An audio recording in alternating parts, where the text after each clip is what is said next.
One of Joshua's favorite books was It's Not Easy Being a Bunny by Marilyn Sadler and illustrated by Roger Bolin. He loved this book. It's Not Easy Being a Bunny by Marilyn Sadler, illustrated by Roger Bolin. And this book is from 1983. And Josh was born in 1997, so it was still a great book years later when he discovered it. Here we go. PJ Funny Bunny was very sad. He did not like being a bunny. His mother made him eat cooked carrots every day. He had far too many brothers and sisters, and his ears were very big.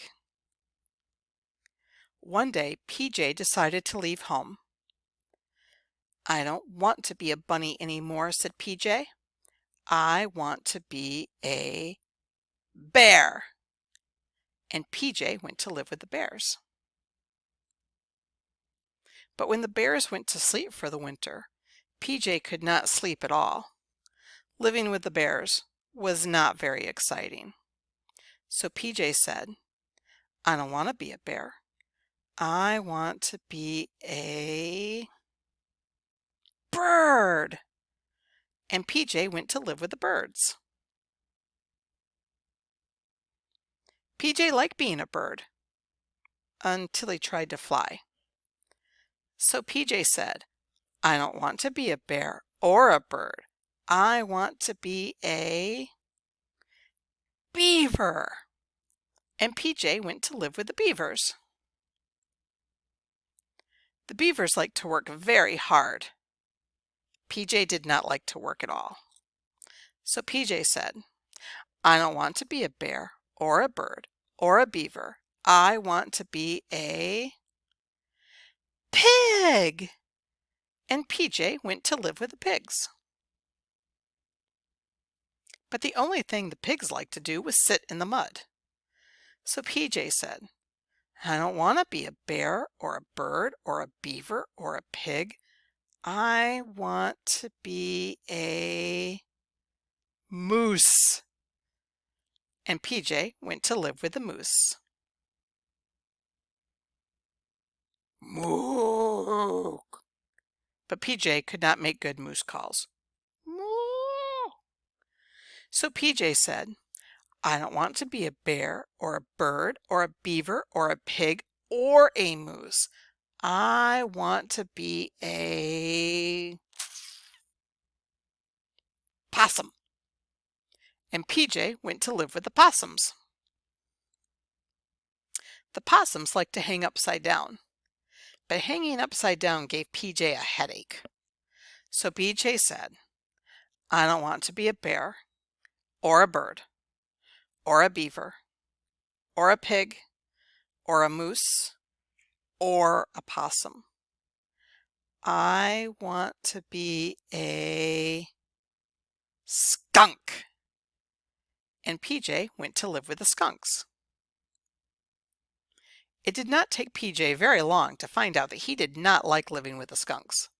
So PJ said, "I don't want to be a bear or a bird or a beaver or a pig or a moose or a possum or, most of all, a skunk.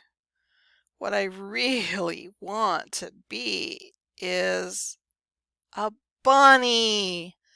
So PJ hurried home.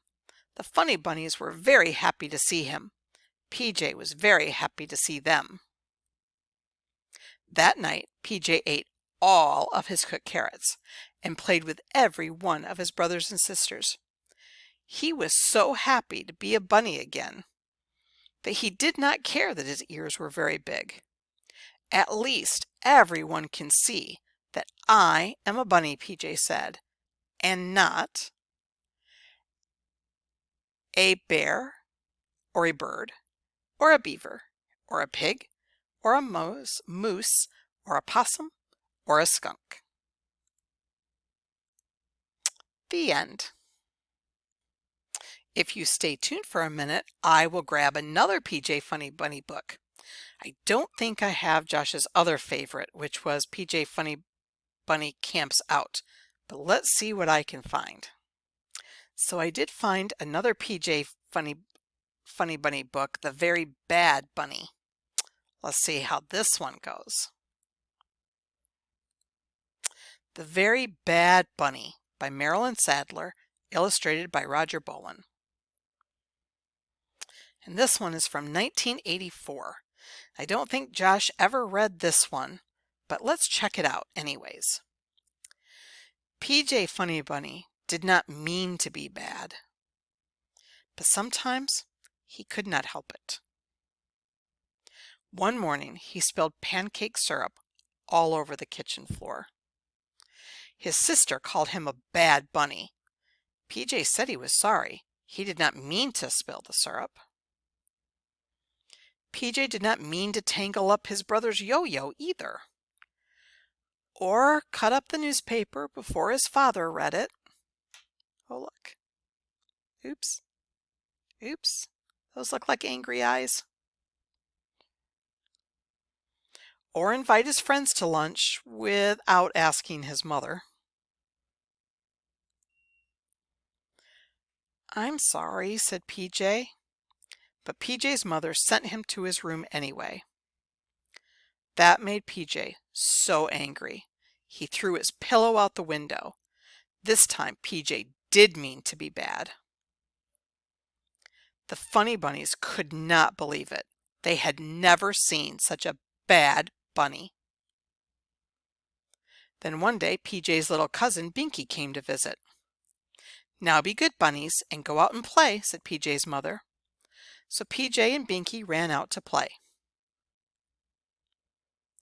But Binky was not a good bunny. He threw PJ's best ball into the lake. Ha ha ha. Look at the frog. Then he tossed PJ's cowboy hat into a tree and broke PJ's baseball bat. He even let go of PJ's balloon. Binky never once said he was sorry. Be nice, Binky, said PJ, or I will not play with you anymore.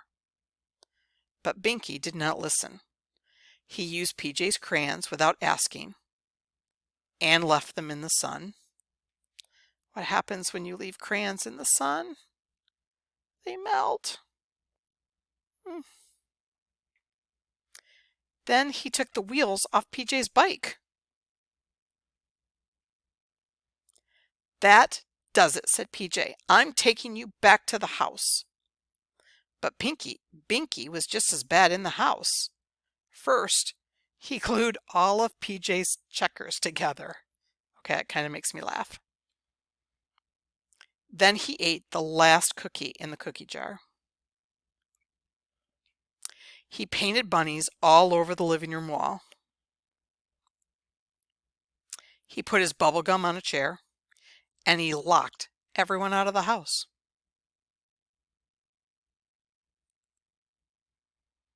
The Funny Bunnies could not believe it. They had never seen such a bad bunny. Finally, it was time for Binky to go home. Everyone was so happy to say goodbye to him. Now that was a very bad bunny, said PJ. And all the Funny Bunnies had to agree.